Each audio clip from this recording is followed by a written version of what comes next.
Olá, pessoal, sejam muito bem-vindos no podcast 1818, um programa que sempre irá trazer a você histórias que irão impactar a sua vida, histórias que possa inspirar a sua vida, que pode servir de exemplo. E sem dúvida nenhuma, hoje, no nosso episódio de hoje, vocês vão gostar muito do nosso convidado e vai valer muito a pena vocês assistirem e depois, é claro, comentarem aqui no nosso canal, fazer sua inscrição e, claro, clicar no sininho para você receber as atualizações. Então, sejam todos muito bem-vindos para mais um 1818. Pessoal, eu sou a Ana, estou aqui com vocês hoje de novo e obrigado por estarem aqui ouvindo a gente. É isso. Então, nós vamos começar o nosso programa de hoje. O nosso convidado é o Marco Assis. Seja muito bem-vindo, Marco. Ficamos muito contentes em você aceitar o nosso convite. E agora eu quero que você, por favor, se apresente, né, para os nossos amigos e amigas que estão aqui sempre assistindo o nosso programa.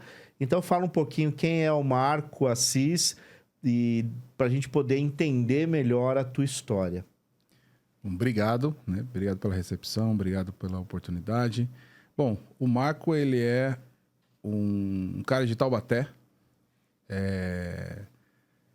filho da Dilma e do Toninho, tem uma irmã chamada Priscila, é uma pessoa que mora aqui em São Paulo há pouco tempo, há 13 anos somente, mas nesses 13 anos a gente foi para não só aqui em São Paulo. Sou casado, né? Sou casado com a Heloísa há 9 anos e tenho um filho humano, o Benjamin, e uma filha pet, que é a Bela, que é uma Shih Tzu, né? E o Marco, ele eu trabalho com RH, né? E o Marco, ele é uma pessoa que o Marco é uma pessoa que acredita muito nas outras pessoas, de graça. Já confio já... De cara.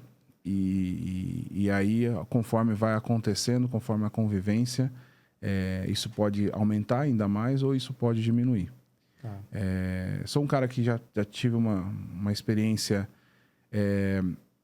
no seminário, né? Entrei no seminário, queria seguir o caminho do sacerdócio.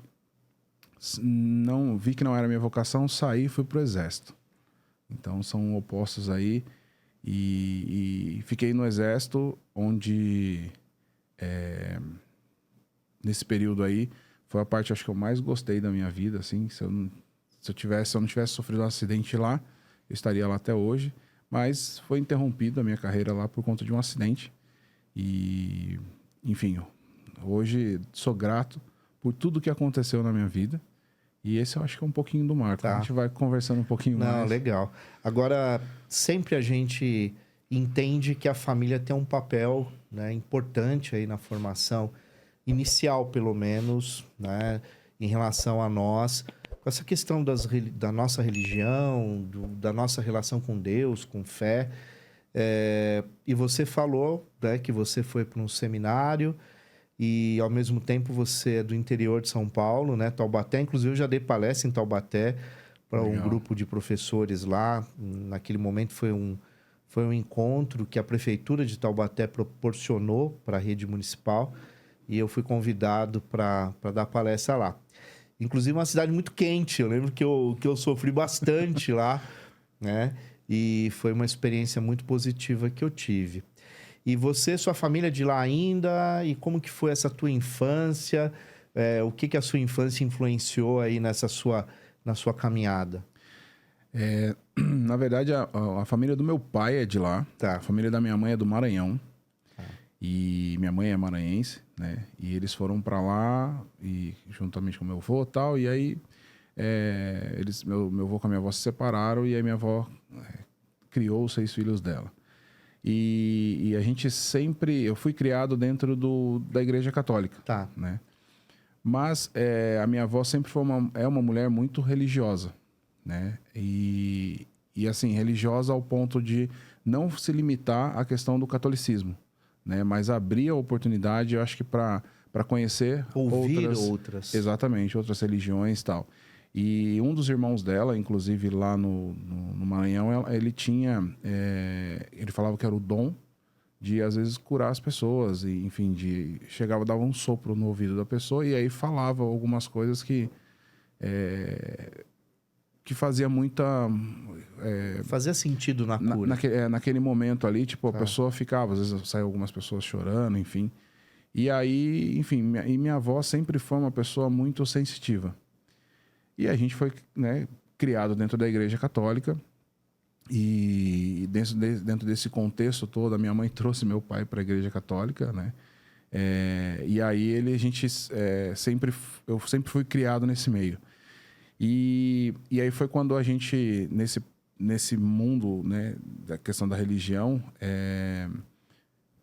eu fui coroinha. Então, sempre envolvido com o universo católico da igreja, né? E aí eu fui coroinha, né? Sempre tive vontade de... Eu falei, eu quero lá ajudar o padre, né? Achava legal, ó, as crianças de batismo. E o rito é bonito, né? Demais, é fantástico, assim. Eu acho lindo até hoje, assim. E aí foi quando a gente, né? Eu comecei a atuar e numa missa na Capela de Santa Rita de Cássia, do meu bairro lá, eu fui assistir uma missa, foi um frade do conventinho, né? Que é um dos seminários que tem lá em Taubaté. Ele foi falar sobre vocação. E aí eu tinha, na época, 13 anos de idade e despertou aquela questão de, poxa, eu acho que eu vou conhecer um pouco mais sobre isso. Aí eu sempre esperava, na verdade, dentro desse contexto todo, foi quando eu descobri que a minha mãe veio contar que a minha bisavó, né, que na verdade era a avó do meu pai, me pegou no colo quando eu era bebê e falou assim, esse daqui vai ser padre. E aí, automaticamente, eu falei assim, bom, eu falei assim, como? Eu falei, então, acho que é um chamado, né? Alguma coisa desse tipo. E comecei a pesquisar mais, sentei com os meus pais, falei assim, eu quero ir pro seminário e tal. Só que eu sempre fui muito bagunceiro, né? Sempre fui muito arteiro, assim, na escola, enfim, sempre tive muitos amigos e tudo mais. E minha mãe falava assim, não acredito. Mas comecei nessa caminhada e onde entrei para ser coroinha e adorava ser coroinha e tal, mas algo estava me chamando para conhecer algo que eu ainda não... Na verdade, uma sensação de além, né? Sim, sim. E aí foi quando eu peguei e comecei a participar dos encontros vocacionais dentro da diocese. E aí fiz lá 1 ano e meio lá de encontro, aquele negócio todo pronto para entrar, e o padre não deixava eu entrar. E o padre que não deixou eu entrar, é tio da minha esposa. Nossa. E aí hoje a gente brinca, tal, eu brincava com ele bastante, falava assim, pô tio, você não deixou eu entrar. Ele falou, graças a Deus que eu não deixei você entrar, que senão você não tinha casado com a minha sobrinha, tal, não tinha dado, né, o meu sobrinho bonito aí. E aí eu resolvi ir pro franciscano.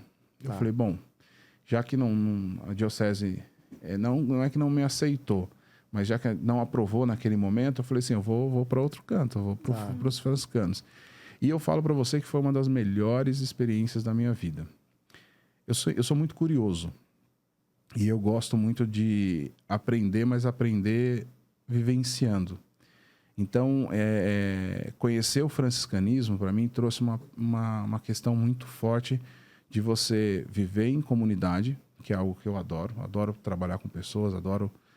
E você, ao mesmo tempo, eu aprendi o significado da pobreza. Porque às vezes as pessoas falam assim, poxa, mas o que é ser pobre, né? E aí eu tirar a roupa do corpo e dar para as pessoas que estão precisando e tal. E eu aprendi que ser pobre você não precisa, né, ser miserável e tudo mais. Mas ser pobre é você cuidar daquilo que você tem. E lógico, não tem abundância, ter aquele controle e tal, mas o que você tiver, poxa, você pode ter um carro legal, mas cuide dele, né? Você pode andar com uma roupa bacana, mas cuide dessa roupa. E aí foi onde eu conheci a questão do franciscanismo, e me trouxe muito essa questão da humildade também, de aprender a ser humilde, de aprender, às vezes, a só observar para você tirar suas conclusões depois, ou até mesmo você refletir nas suas decisões. E aí foi quando eu fiz um ano de encontro vocacional e foi a experiência de eu ter saído de São Paulo, porque eu nunca tinha morado fora da casa dos meus pais. A ordem que você foi dos franciscanos fica em qual estado? Na verdade, são espalhado, né? É a Sei. ordem dos franciscanos conventuais, né? Tá. Dos frades... Vixe, agora fugiu o nome. Dos frades menores conventuais. Tá. Então, o que aconteceu? Tem Caçapava, que era onde a gente fazia... eu realizava os encontros vocacionais, que lá era o noviciado na época. Tá. Tinha um convento em Santo André. Tinha um convento em Curitiba e um em Cascavel. E aí tinha um em Caxias do Sul nessa época. Só que como eu ainda estava estudando, eles me mandaram para Cascavel, que era onde era o primeiro passo ali, o início, né? Tá. E era uma chácara que a gente vivia lá. E dentro dessa chácara, a gente plantava, a gente fazia Tinha tudo. muita coisa que vocês... Subsistência. Sim. A gente plantava milho, a gente plantava... a gente cuidava criava galinha, criava porco, e a gente tinha que matar porco, a gente tinha que matar a vaca, porque era justamente para nossa... Uma vida monástica. Sim. E, inclusive, até para... Lá é muito frio, né? Lá é muito assim, não existe um meio termo. Ou é muito quente, ou quando no período de inverno é muito gelado. E por ser uma cidade plana, o vento, assim, era uma coisa... E aí você tinha que esquentar a sua água. Então não tinha aquele... E eu falo para você que é um luxo, que muitas das vezes a gente não percebe, mas o luxo de você abrir a torneira do seu chuveiro e sair uma água quentinha. Por quê? Porque todo o sistema de água do seminário, de chuveiro, era aquecido por serpentina. Então você tinha que fazer a fogueira, colocar a lenha lá, esquentar a serpentina para sair a água, e aí saía a água para fazer miojo, né? Você saía lá 3 minutos, já estava pronto. Mas assim, você regulava. Então tinha um horário específico para se tomar banho. Então não dava vou acordar cedo para tomar banho. Você até poderia, mas aí ia estar um pouco gelado. Mas dentro desse contexto todo, a gente ia para a escola e tal. Eu fui aprendendo muito sobre essa questão de você não ser apegado a uma religião. E foi quando eu comecei a fazer questão nas missões lá, a conhecer outras religiões. Então, quando eu vinha para Taubaté de férias, um amigo sempre tinha aquelas piadas, né? Poxa, um amigo evangélico, você vem na minha igreja? Eu falei, vou. Porque antes para eu poder falar, na verdade, para eu poder ter uma opinião, eu preciso conhecer. Se eu não conheço, não tenho por que eu ir para uma opinião porque as pessoas falaram. Não, eu tenho que vivenciar tudo isso.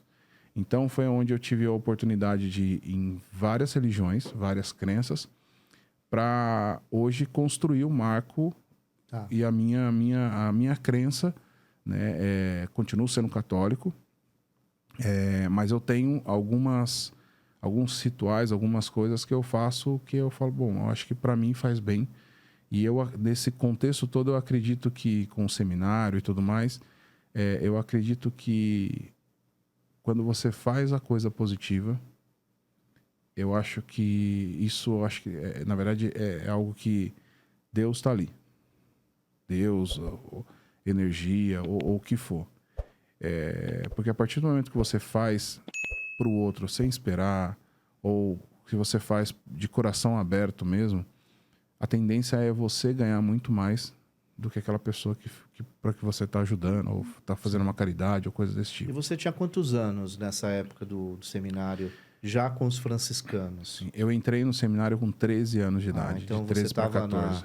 Na época, provavelmente não que você seja velho, né? Como eu, já mais velho, mas você já devia estar aí no Fundamental 2, né? Que era o antigo ensino... o ginásio, né? Sim. Que depois colegial e hoje é ensino médio. E então você era muito jovem, né? E os garotos todos da mesma idade tinha provavelmente os mais velhos também, que estavam em outro nível aí de... E o sacerdócio, você chegou a consagrar? Não chegou até o final? Como é que foi? Não cheguei. Eu fiquei 2 anos e meio. 2 anos e meio. No seminário. E foi onde eu peguei, eu falei assim, eu entrei junto com um amigo, que era coroinha, que foi firmando. Da mesma cidade. Da mesma cidade, que hoje a gente considera-se como irmão. Ele continuou ou não? Ele continuou por 11 anos. 11 anos. E aí ele então saiu. Ele terminou, fez filosofia. Ele fez filosofia. Teologia. Fez noviciado, né? E aí ele recebeu, né? Fez os votos perpétuos, né? Tá. E aí chegou a se paramentar, né? Receber a batina e tudo mais. A batina não, Ele chegou a diácono, depois... eu acho que ele chegou a diácono, mas daí ele resolveu sair. Tá. Ele viu que a vocação dele não era isso né? E aí hoje ele construiu uma família, tem uma família maravilhosa, e a gente é muito próximo, assim, ao ponto da gente se falar pelo menos uma vez por mês, ou quando um problema com filhos e tudo mais, tipo, a gente tá com dúvida, a gente conversar, dar uma desabafada, então é uma das coisas. Ele mora no interior? Hoje ele mora no interior. Ele morava aqui em Guarulhos, daí foi pro interior. Não sei se você deve conhecer, porque eu não sei se o Leandro conhece. O Leandro conhece, mas mas enfim. Ele foi uma pessoa que seguiu comigo ali. Inclusive foi uma das pessoas que, quando eu pedi para sair, foi a primeira pessoa onde eu conversei. E eu lembro da gente ter chorado muito junto. E eu nunca tive problema de demonstrar. Na verdade, assim, eu choro por qualquer coisa. Eu nunca tive problema de chorar na frente das pessoas. Não, eu acho que esse sou eu, e as pessoas gostam de mim da maneira que eu sou. Então eu lembro de a gente ter chorado juntos. Eu falei assim, cara, eu vou falar com o Frei e eu vou pedir pra sair.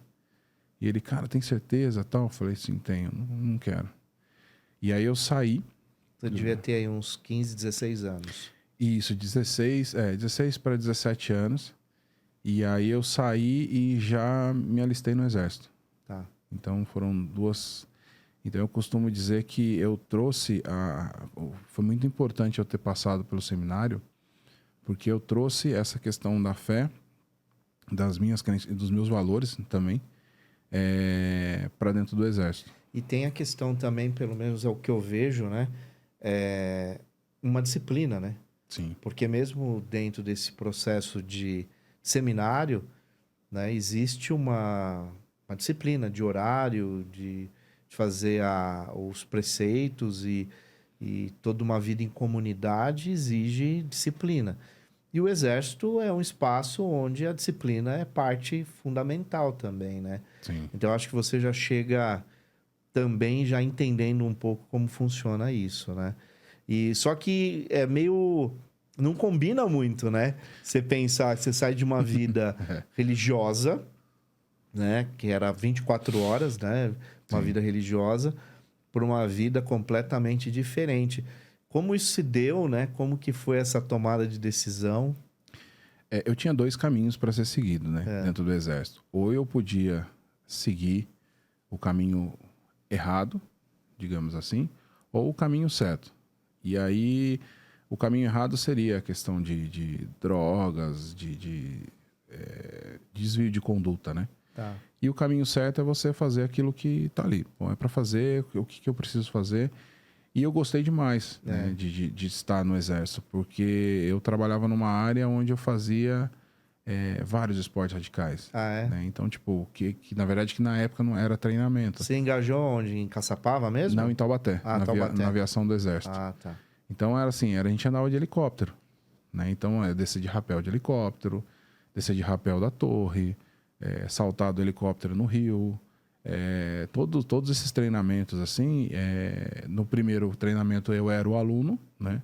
Mas depois você acaba sendo ali um dos instrutores, né? Ou então acompanhando ali todo o treinamento em si. E eu adorava isso, adorava. Para mim, assim, eu ia às vezes eu ficava um mês sem voltar para casa, porque eu ia para um canto, e no canto do Brasil, assim, viajando. Você ficou quanto tempo? Eu fiquei no exército durante 5 anos. 5 anos. E aí, mas o exército começou a me trazer uma questão, começou a me desvirtuar um pouquinho com 5 anos do marco eu. Tá. Sabe, do marco daquele cara humilde, daquele cara que pensava nos outros. E aí foi quando eu tenho para mim, e assim, minha avó sempre fala que, e tá dentro dos mandamentos, né? Honrar pai e mãe, né? Então, foi onde eu comecei a não honrar mais o meu pai e a minha mãe. Então, foi quando eu comecei a falar, poxa, eu vou sair pra gandaia, vou sair pra curtir a noite, né? Como eu não precisava dormir na minha casa, porque eu tinha um quartel para dormir, então eu saía da balada, ia direto pro quartel, dormia, acordava e ia trabalhar. Ou então, tipo, passava o final de semana no quartel, enfim. E aí, uma vez, e o que aconteceu, né? Uma vez, eu, numa discussão com os meus pais, eu falei para eles assim, eu falei assim, olha, eu não dependo mais de vocês para nada. Porque eu ganhava bem. Eu tinha o exército para poder dormir lá. Eu já tinha comprado minha moto, então já estava achando que eu já estava né, milionário e tudo mais. Então eu falava assim, eu não dependo para nada, pagava minha faculdade, então tipo... Você estava, na verdade, sentindo que você estava quebrando um vínculo que para você era muito importante, que era essa coisa da família. Sim. É isso que começou a pegar, na verdade. E aí foi quando o destino traz você para uma realidade de uma maneira assim, surpreendente. Eu saindo, eu tava lá a gente tem a missão, né? Então a gente fica de sobreaviso. E eu voltando para casa, era em torno de... Era a final de noite. E eu acabei sofrendo um acidente. Desse acidente, eu tive um esmagamento no meu punho, né? Enfim, resumindo tudo o que aconteceu, meu pai precisou limpar minha bunda. E aí, com tudo isso, minha mãe chorando, tal, minha mãe falava assim, poxa, porque os médicos falavam que se eu acordasse, eu iria ficar vegetando, né? E aí minha mãe, minha avó, mulheres de muita fé, rezando o tempo todo. Eu lembro que eu, vagamente, assim, delas rezando na beirada da cama e pedindo para que eu acordasse, para que eu vivesse, que era muito novo, aquela coisa arada toda. E aí eu acordei, sem nenhuma sequela. E aí o médico falou assim, a mão dele não vai voltar ao normal. Hoje você tá me vendo. Tipo, tem algo assim que... Mas não impede a minha vida, né? E hoje sou um dos aliados, assim, embaixadores da questão de pessoas com deficiência da minha empresa, por exemplo, focado de deficiências que não são visíveis. E aí eu tive que... E aí, quando a gente estava falando sobre um pouco de milagre, então acho que esse foi um dos milagres que aconteceu na minha vida, porque não foi só eu voltar à vida, mas foi o fato, acho que, de Deus puxar um pouquinho e falar assim, olha, cara, você pisou na bola no mandamento isso, né? Aqui, ó, e você vai ter que, agora, tô te dando uma outra chance para você tocar a sua vida. E realmente foi uma chance, assim, que eu fiquei 5 dias no hospital. Eu fiquei 1 dia e meio em coma induzido e no 5º dia eu estava saindo da porta do hospital andando. Onde os médicos já tinham tipo, falado pra minha mãe, falou, ele não vai. Só pode se preparar. E quem me tirou de dentro do resgate foi a minha mãe, que estava de plantão no dia. Nossa. Então, assim, minha mãe é muito brincalhona. Então ela pegou, tipo... ela contando, e os meninos do bombeiro me conheciam pelo fato de eu ter feito treinamento junto com eles, porque um dos trabalhos também era busca e salvamento, então a gente fazia o treinamento no corpo de bombeiros. E o pessoal falou, cara, é um militar do EB, tal, é o Assis. Aí ela pegou, tal, quando ela pegou, olhou assim, ela falou, é meu filho. Aí ela falou, na hora que ela viu, ela falou assim, não vai. Eu tava todo desconfigurado, assim. Pra você ter uma ideia, nesse acidente... Você bateu em outro carro ou caiu sozinho? Não, nesse acidente eu derrubei uma árvore de moto. E eu derrubei a árvore com a minha cabeça. Meu capacete rachou. E assim, o meu estado, né, não vou entrar em detalhes assim, mas o estado de consequência do acidente foi muito grave, assim.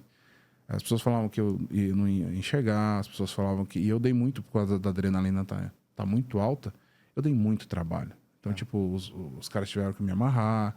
E, sabe? E Porque induziu o coma, né? induziu o coma, porque eu estava muito agitado. Então, com tudo isso, assim, hoje, o fato de eu estar aqui sentado conversando com vocês, eu falo que eu comemoro 2 datas de aniversário, né?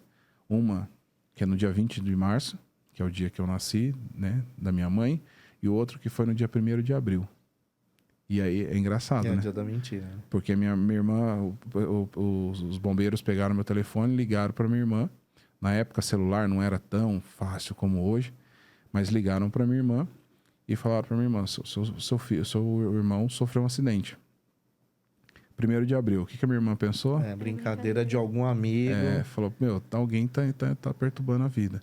Até que ela pegou, acho que também foi Deus que pegou e falou para ela: não, deixa eu averiguar esse negócio aí para poder ver. E quando ela foi lá, realmente era verdade mesmo, ela tinha acontecido. Queria muito que não fosse, mas eu acho que, trazendo num âmbito geral, foi a maneira que eu tive que aprender a voltar um pouco A tua essência. a minha essência nessa questão com os meus pais, né? Hoje eu tenho a gente não se fala todo dia, mas pelo menos 1 vez por semana, mas a gente tem muito essa questão de sempre estar honrando meu pai e minha mãe, assim. Eles têm os problemas deles, eles têm as questões dele. Hoje, muito mais, porque como eles foram promovidos de pais para agora para avós, né? Então, tipo, a gente vê uma versão dos nossos pais Diferente. que a gente nunca imaginava, né? Que é natural, né? Sim, e é uma coisa... E é muito gostoso de se ver. Sim. Eu e a minha esposa, a gente conversa muito sobre essa questão de como é gostoso ver os nossos pais sentando no chão, interagindo com as crianças, tipo, indo no mercado, assim, voltando com uma sacola cada um, com um monte de guloseima, porque meu pai nunca deixava fazer isso. E ao ponto da gente, de vê-los felizes, né? Então, acho que... E meu pai fala muito sobre essa questão de... Ele vê no neto dele um senso de dever cumprido. Então, ele fala assim, poxa, acho que eu cumpri meu...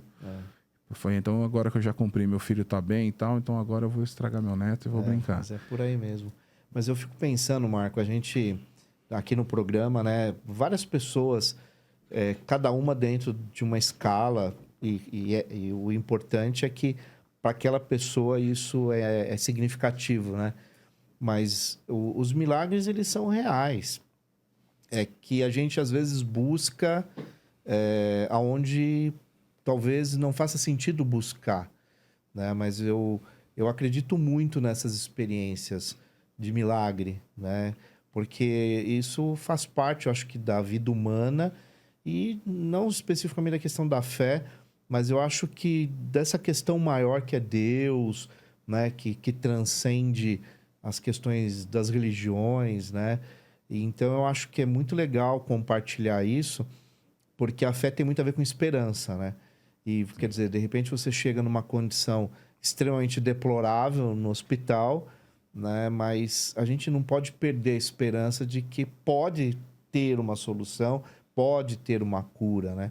E eu acho que a sua fala vem muito para as pessoas que estão acompanhando o programa, para não perder a esperança, porque muita gente que vai assistir o programa talvez esteja exatamente num momento como esse, né? De uma doença, de um momento de falta de perspectiva na vida, mas há saídas. Sim. Enquanto sempre. a vida está ali, é possível, né, uma saída.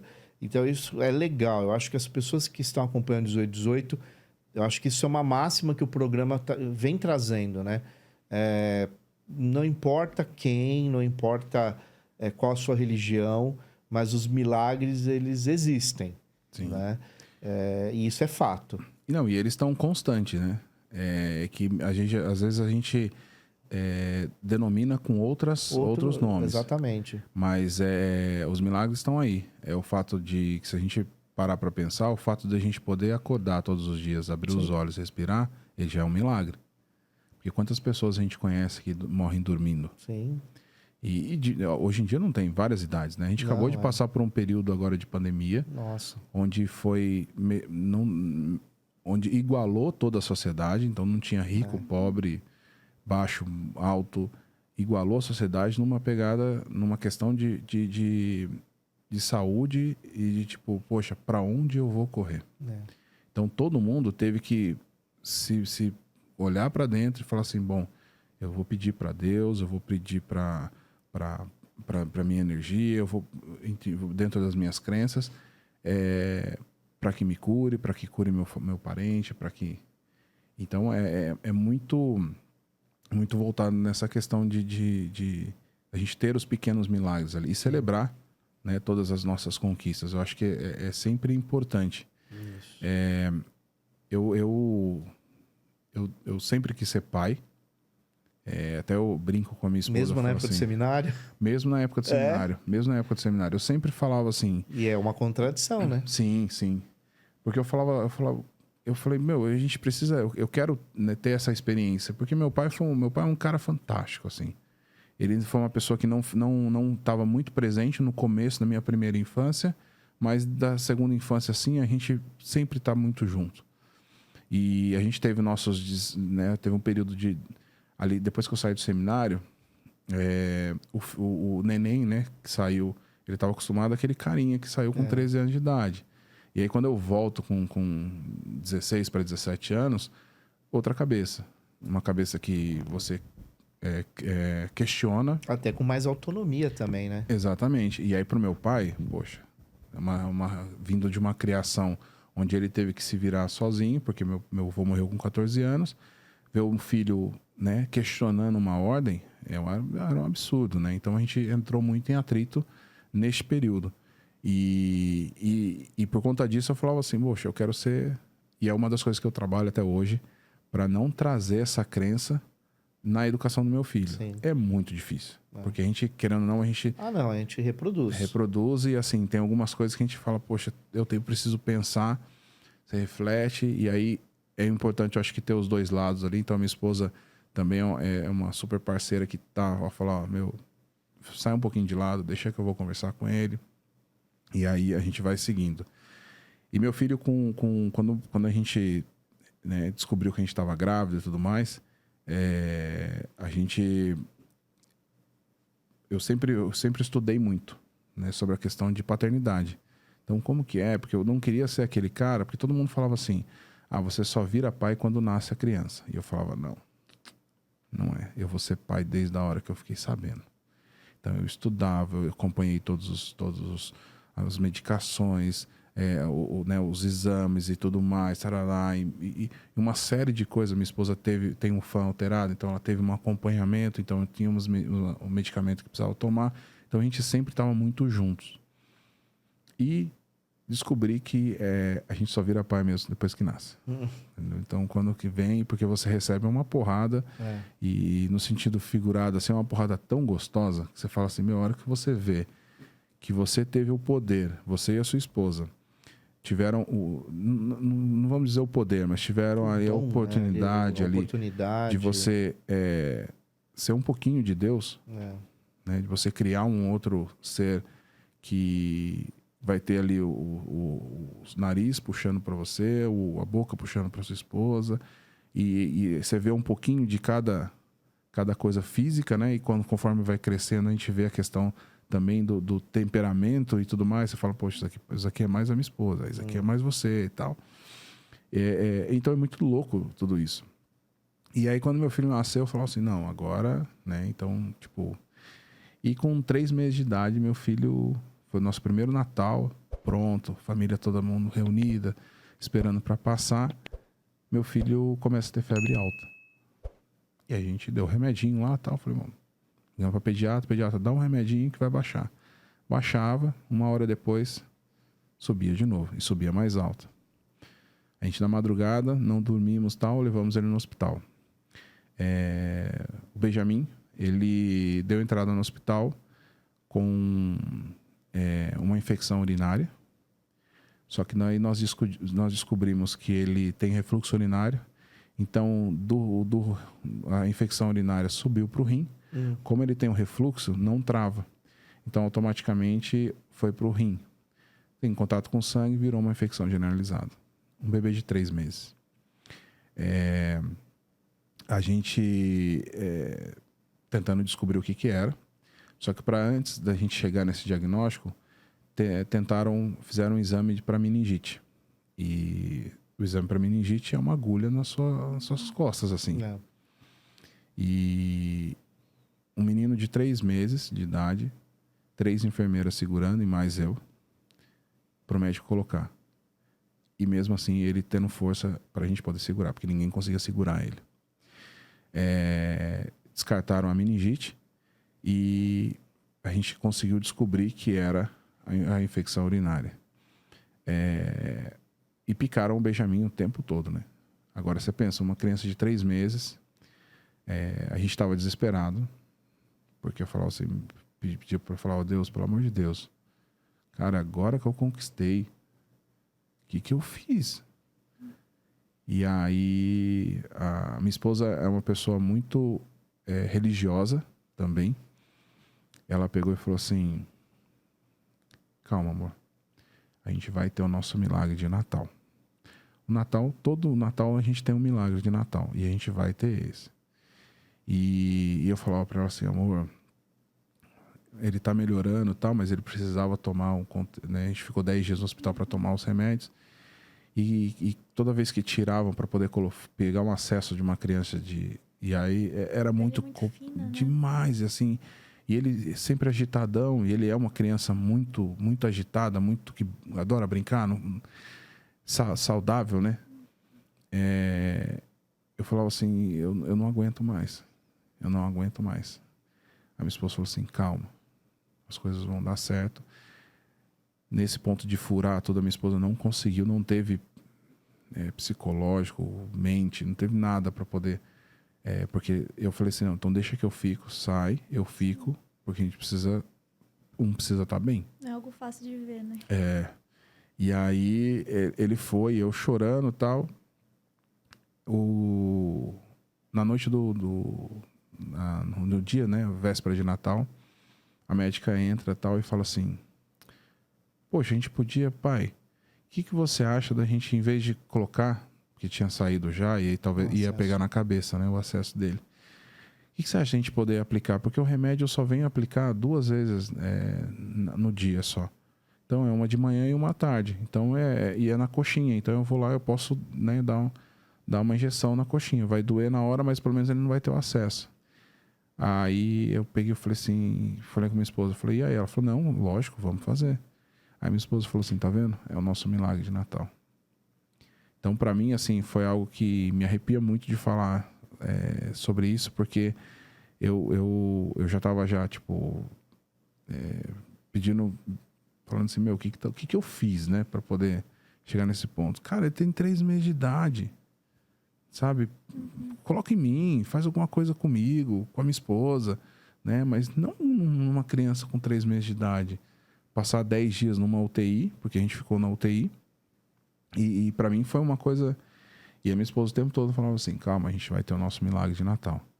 E nós passamos a ceia, minha sogra levou, porque minha sogra também é de Redenção da Serra, lá de Taubaté, então que negócio de família grande, aí levou a ceia pra gente, a gente acabou ceiando no hospital e tal. E foi a noite, uma das melhores noites, um dos melhores natais que eu passei na minha vida, foi o ponto da gente estar, eu e meu filho e a minha esposa, a gente no hospital, porque não podia sair do hospital, mas ceiando ali, e o Benjamin dando risada, porque não tinha nenhum acesso nele. Ele sabia, e era muito engraçado, porque nos últimos dias, ele já sabia que ele ia tomar picada. Então, ele pegava, ficava paradinho, olhando assim, ele tomava a picada, chorava um pouquinho, a gente fazia um pouco de massagem, aí daqui a pouco ele acalmava e seguia a vida, sabe? Brincando e tudo mais. Então, para mim, foi uma das coisas, assim, acho que foi o segundo milagre da minha vida, que foi essa questão de ter, assim, o meu filho bem, porque era só o que eu pedia, né? E o Benjamin hoje é uma criança que vai fazer 5 anos. Ele tem ainda o refluxo urinário. A gente faz o acompanhamento. A gente não sabe se vai precisar operar e tudo mais, mas ele ainda tem o refluxo. Mas é uma criança que você fala assim, meu...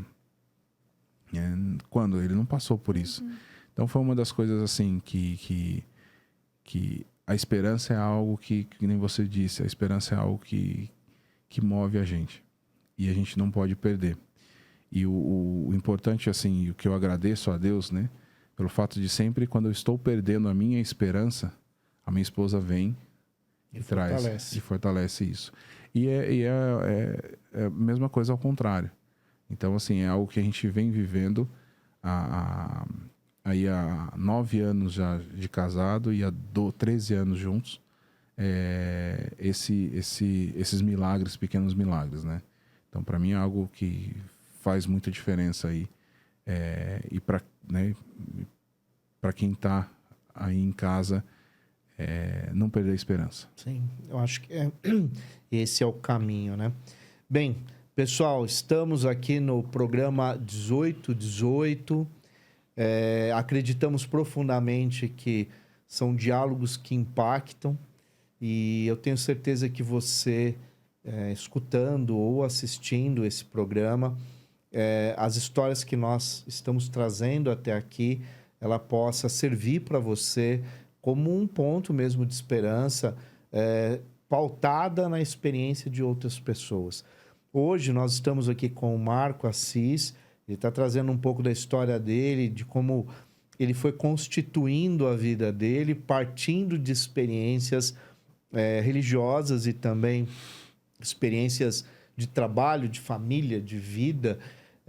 E eu acho que isso é muito importante para que a gente possa fortalecer o nosso cotidiano, porque ele não é fácil, né? Então, nós precisamos ter essa parada de reflexão, escutar outras pessoas, escutar outras histórias, até para entender que, às vezes, a gente lamenta muito, a gente reclama muito, né, Marco? E não é bem assim, né? Eu acho que a vida ela é repleta de surpresas, boas e outras não tão legais, mas nós estamos aqui para viver, para enfrentar, e cada um de nós tem lá os seus artifícios para lidar com isso, né? E a fé, a religião, a forma de ver o mundo é um respaldo, né? Você se fortalece nisso. E até é importante, eu quero fazer uma conexão aqui, essas experiências que você teve, tanto de acidente, depois com o próprio filho, e coisas do dia a dia, você consegue conectar lá com o seu tempo de seminário, coisas que você aprendeu lá, que te fortaleceu e que serviram e servem até hoje para a sua vida?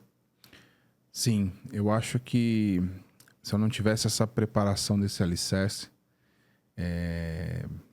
numa linguajar mais simples, acho que a gente já tinha espanado já. Tá. Né? Eu acho que o fato de você sempre trazer essa questão de sempre não perder a fé e ter algo para você se conectar. No momento no momento onde você está perdendo as suas esperanças ali, você precisa se conectar. E para mim, o fato de eu ter passado pelo franciscanismo ali, pela parte do seminário, trouxe muito isso, um alicerce muito importante para eu poder manter aí isso sempre vivo, né? Por mais que às vezes a gente adormece um pouquinho e tal, mas ele está ali, né? Então sempre ou ele precisa às vezes de ser acionado por algo ou por alguém. Então às vezes é minha esposa, às vezes é o meu filho, às vezes é o colega, às vezes é o padre, às vezes é um podcast que a gente está escutando. Sim. Um YouTube que a gente está assistindo. Então eu acho que o fato da gente... Isso trouxe muito para eu poder ser hoje o Marco que eu sou, ter acho que a humildade de aceitar as coisas que chegam na minha vida, né? Então, eu sou uma pessoa que não quero o que não é meu, né? Mas eu quero aquilo que eu tenho direito, e não desejo nada que não seja, que eu não possa ter, né? Conquistar e tudo mais. Então, lógico, como todo mundo na vida, a gente sonha em ganhar na Mega Sena, né? Para poder viajar, para poder concluir os nossos projetos, construir a sua casinha na roça, né? Comprar o seu carro antigo ali e tal, que é uma das minhas paixões também. Mas o fato da gente poder sempre tá visando essa questão de você sempre, né, ter ali a questão da sua fé, a questão da sua... bem focado nessa... Tá. E você leva isso para o seu trabalho hoje? Toda essa sua história, essa formação, porque você lida com gente, né? Sim. O seu trabalho é trabalho de RH e hoje existe uma importância muito grande nas empresas do RH na questão humana, né? Bem diferente, acho que de muitos anos atrás, que era só o DP, né? A gente tinha lá o departamento Sim. pessoal, que era muito burocrático, né? Exatamente. Hoje o RH ele tem um perfil muito humano, de aporte, até de acolhimento, né? Pelo que eu sinto. E você consegue levar essa tua experiência de vida, essa experiência espiritual para esse seu cotidiano de trabalho também? Você sente isso? Melhorou você ou melhora você? Como que é tudo isso? Tudo que eu vivi até hoje, ele agrega no profissional que eu sou. E é muito engraçado porque eu me apresento, da mesma maneira que eu me apresentei aqui, eu me apresento no ambiente de trabalho. Porque eu acredito que a gente consegue desvincular o profissional do pessoal. Então, eu cheguei lá, o horário do meu horário do trabalho e tal, 6 horas cheguei, caiu a caneta, vou viver minha vida, esquecer o marco profissional. Mas a gente não consegue desvincular o pessoal do profissional. Porque se você não está bem, não adianta. Então eu trago isso muito para essa questão de tipo tentar criar experiências para as pessoas em cima daquilo da minha vivência, do que eu sou. E eu falo, olha, eu sou o Marco, eu sou lá de Taubaté, né? Tem as piadinhas lá de Taubaté, mas eu falo, olha, tem a questão cultural também em Taubaté, que é o Mazzaropi, Sítio Capão Amarelo e tal. E também sou o Marco que sou família, sou o Marco que tenho a minha crença, sou o Marco que o Marco que está prestes a... Estou aqui para ajudar vocês, né? Dentro desse início aí, porque no início do emprego, na verdade, o início do novo, ele te dá muito medo, ele te dá muito frio na barriga. E esse frio na barriga, como eu estou, né, para vir para cá, é algo que, para mim, eu preciso trabalhar muito seriamente e eu tenho uma responsabilidade muito grande em cima desse frio da barriga. Porque eu não posso, eu tenho que pegar isso e traduzir isso para que crie uma experiência para a pessoa, que a pessoa fique assim, uau, é a melhor empresa da minha vida.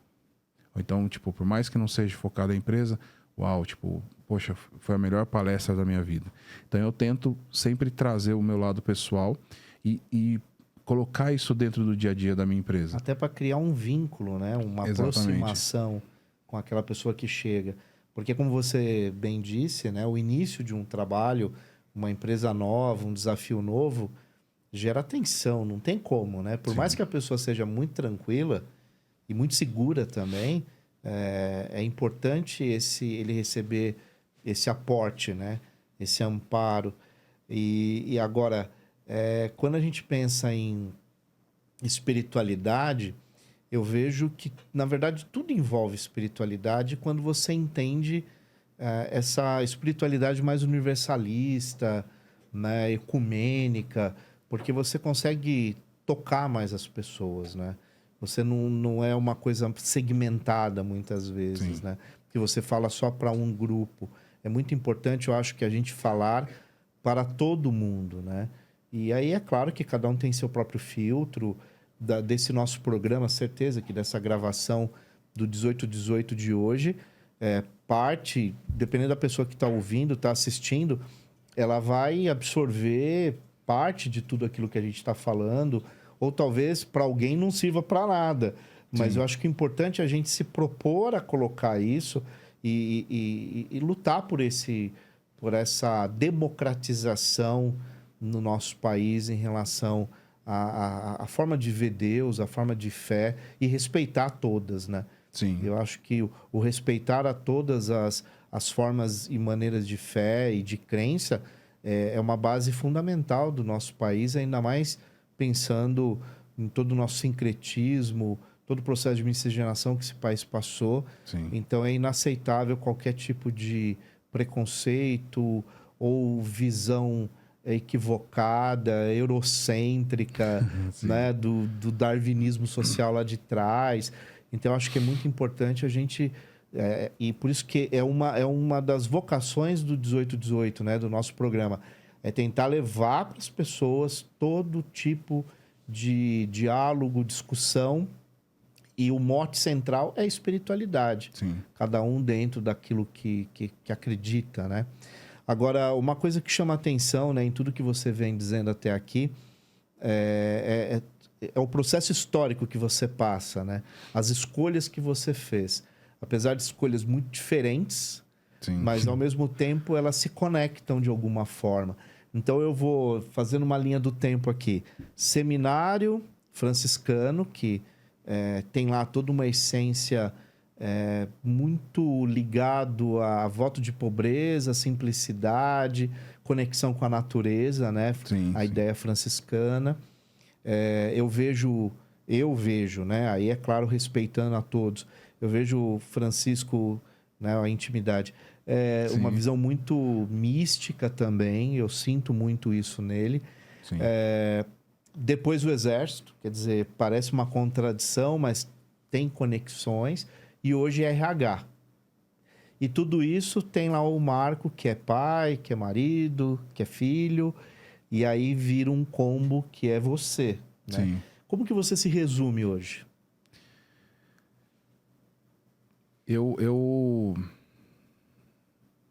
Uau. Eu acho que trazendo todas essas experiências que eu tive e tudo mais...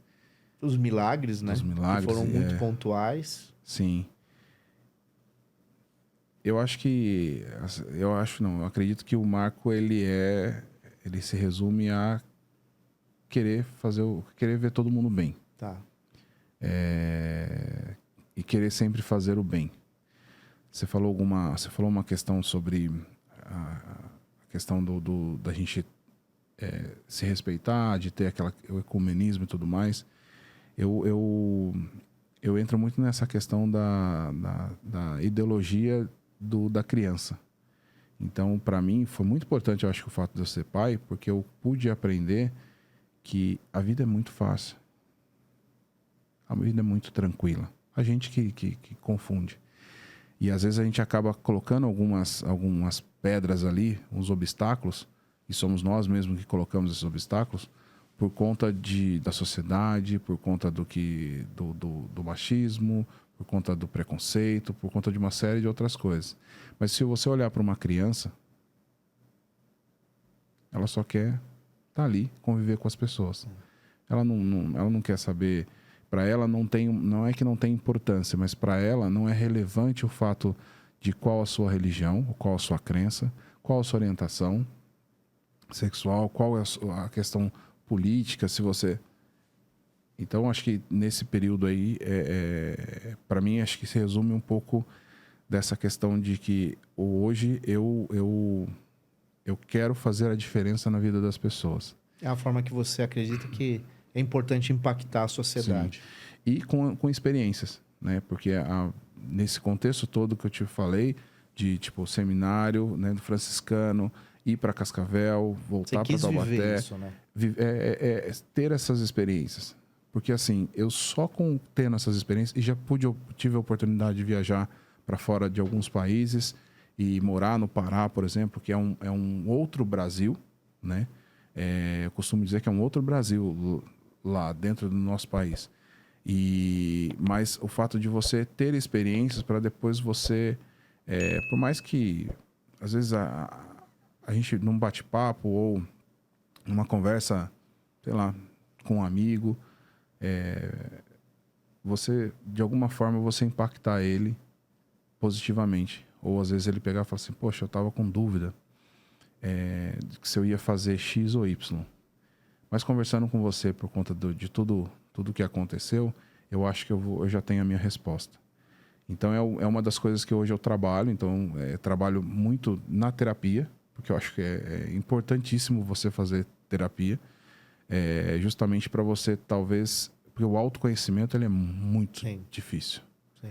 Ele é algo, assim, que é desafiador demais. Não, você nasce, passa por essa vida e você volta para casa, né? Depois que para cada um dentro da sua crença como isso funciona, né?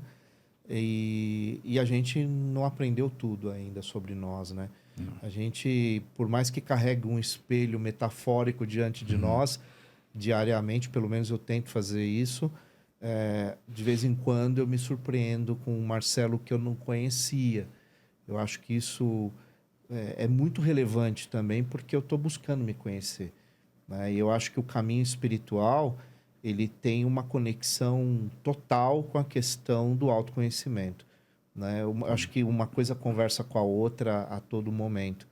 Isso eu acho que é muito legal. E a gente tem que impactar o meio social, né? De forma contundente ou não, mesmo um grãozinho, não importa, né? Nós temos que ser essa luz por onde a gente for, né? E essa luz não importa como ela brilha, muito pouco, porque depende muito do momento, né? Sim. Então, eu acho que é bem legal a gente ter uma perspectiva de transformação e ajuda ao próximo, né? Que eu acho que é a máxima de todas as religiões, que é o amor universal, que a gente distribui isso para o maior número de pessoas, né?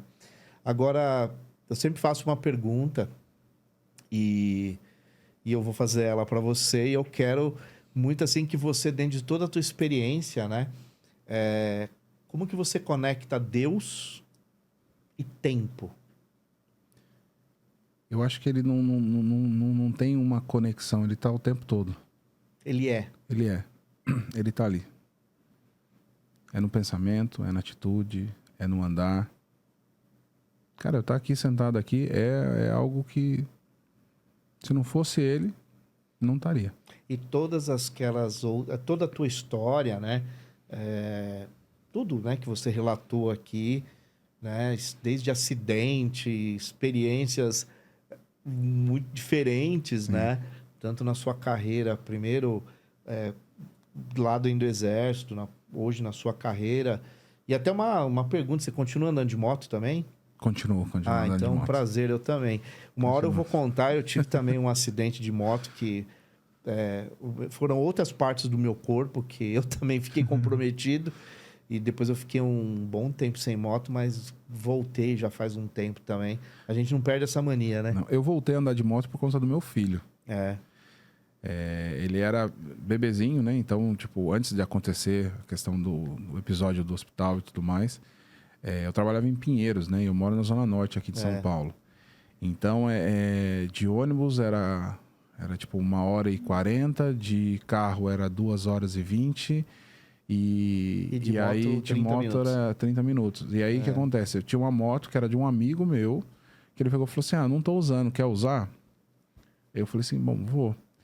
Aí, enfim, você acabou de ser pai, né? Um filho de 2 meses. Não é muito... Parece contraditório, o pessoal fala assim, mas foi a maneira onde eu conseguia ir e voltar do trabalho para poder chegar o mais rápido, para poder dar um suporte para minha esposa ir pro banheiro, para minha esposa tomar o banho dela e tudo mais. Porque quando a gente teve o filho, né? Então eu assumi a minha responsabilidade como pai.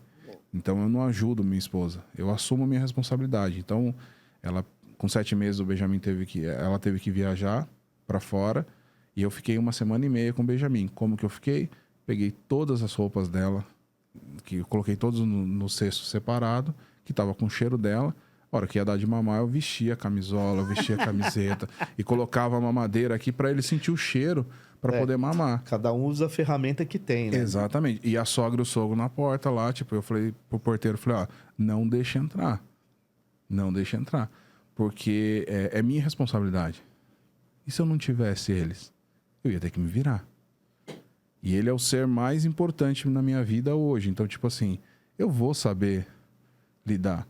É claro, tem uma grande diferença entre o homem e a mulher.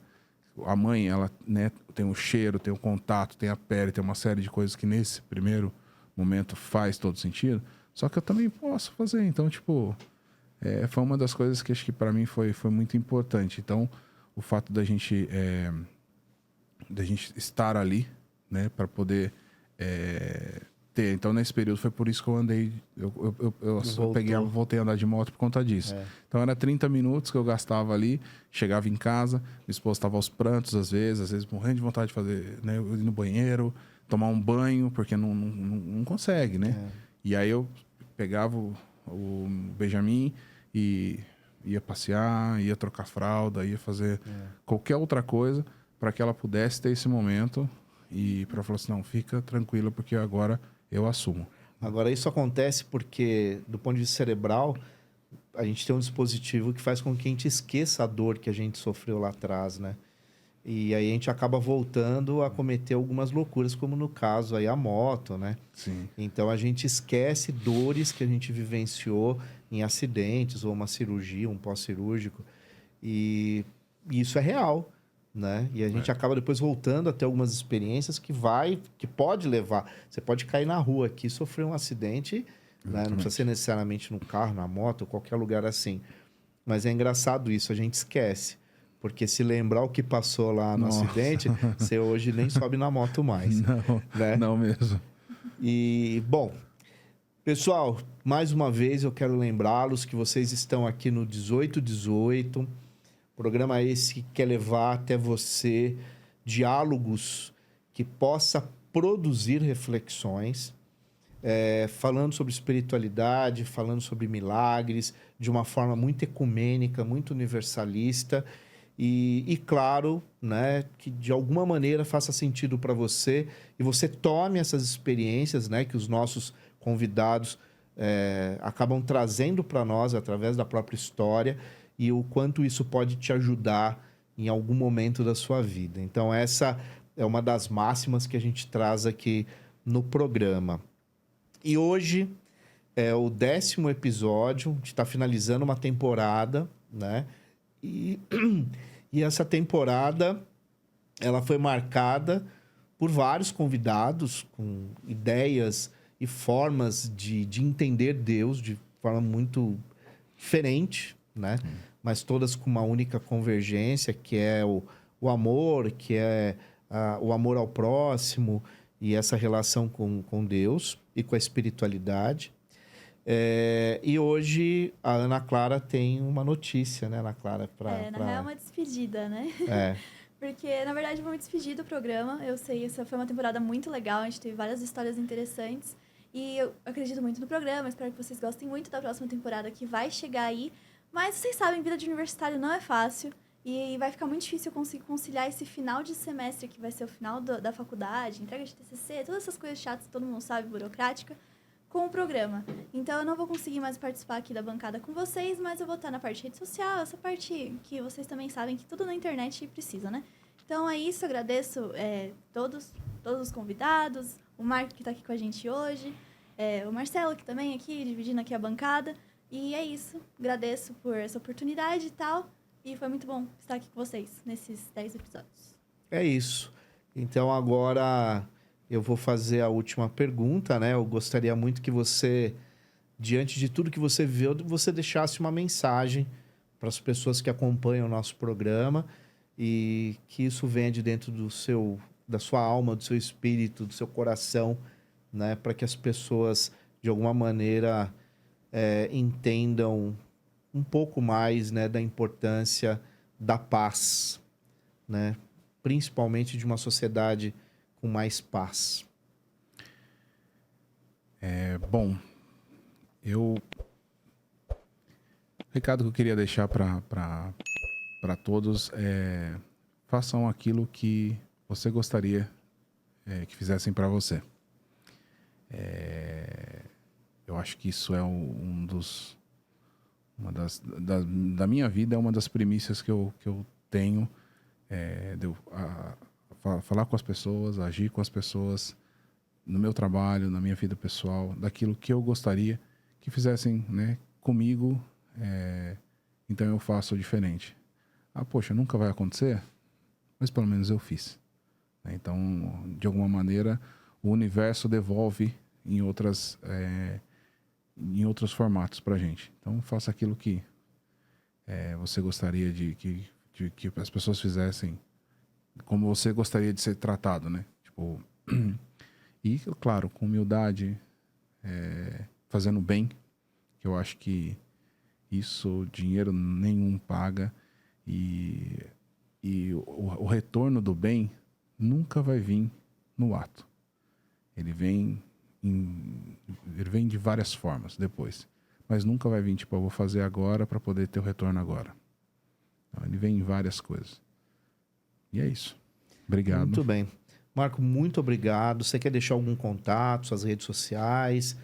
Fica a teu critério. Tá bom, irmão. Eu tenho uma página falando sobre paternidade responsável. Ah, é? Que é pai.responsa. É blog? Não, é no Instagram. Ah, no Instagram. No Instagram. Onde conta um pouquinho da minha vivência, do início, enfim, dos medos que a gente tem da paternidade e tudo mais.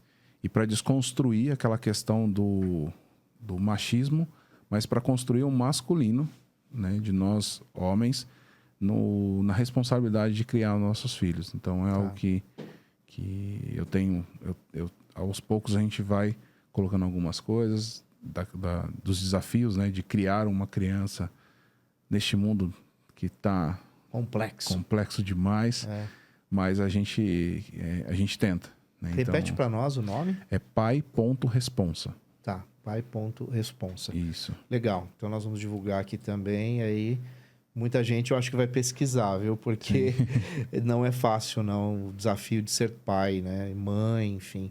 Ser responsável por um outro ser humano nesse mundo, como a gente mesmo disse, tão complexo. Bom, eu quero, é claro, agradecer você que está acompanhando o nosso programa. Quero pedir muito para você compartilhar esse material. Quanto mais você compartilhar, mais potente fica essa ideia, esse projeto. Sem dúvida nenhuma, comente aqui no canal, né? Clique aí no sininho para você receber as nossas atualizações. E, mais uma vez, Ana Clara, obrigado por esses 10 programas, por estar aqui na bancada. Você continua no projeto, mas com mídias digitais e outras coisas. Mais uma vez, muito obrigado pela sua presença. Foi muito legal escutar a sua história, desde a origem lá da sua infância, e como você foi construindo e edificando o ser humano que você é hoje. Eu tenho certeza que muita gente que está assistindo o episódio vai tomar o seu exemplo como exemplo de vida também. Então, muito obrigado de verdade pela sua presença. E eu quero, mais uma vez, lembrar que Explore Clube veste o Marcelo aqui. Então, é muito importante ressaltar, né, esse apoio, porque tem até um boné aqui também que vocês estão vendo.